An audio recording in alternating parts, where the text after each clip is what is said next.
2 नवंबर साल 1990, 30 साल पहले अयोध्या में लाखों कार सेवक इकट्ठा हो चुके थे।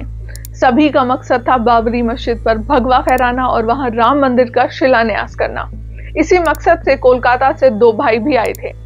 ये लोग 200 किलोमीटर पैदल चलकर अयोध्या पहुंचे थे और जब कार सेवकों ने बाबरी मस्जिद की तरफ कूच किया, तब ये दोनों भाई उस सैलाब में सबसे आगे चल रहे थे।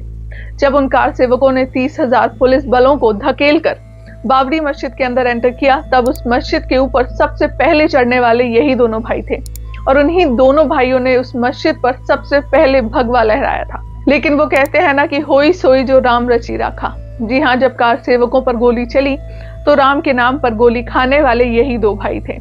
इस वीडियो में मैं आपको कोलकाता से आए 20 और 23 साल के कोठारी भाइयों की कहानी बताऊंगी, जिन्होंने अयोध्या राम मंदिर के लिए पहली गोली खाई थी। आज अयोध्या में जो राम मंदिर बना है, ये कोई 20-30 साल पहले शुरू हुए आंदोलन का परिणाम नहीं है, बल्कि ये 500 साल पहले शुरू हुए संघर्ष की परिणति है।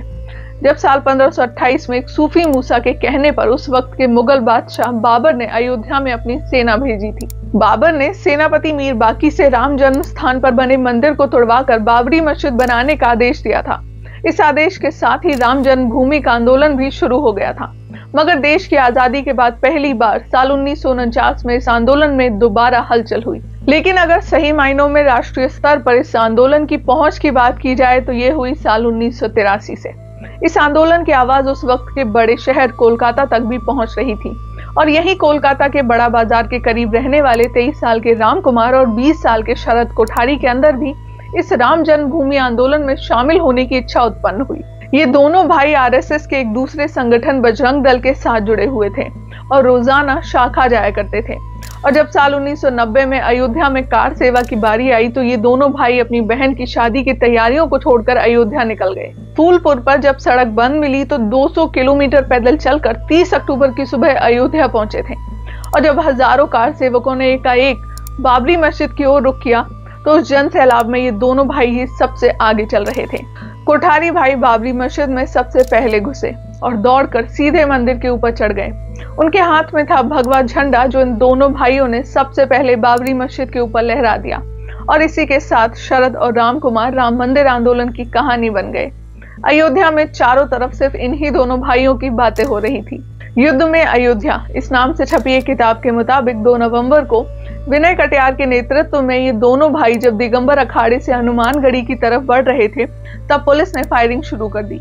ये दोनों भाई फायरिंग से बचते हुए एक घर में जाकर छिप गए। तभी सीआरपीएफ का एक इंस्पेक्टर शरद को खींचकर उस घर से बाहर निकाल लेता है, उसे सड़क पर बिठाता है और उसके सर पर गोली मार देता है।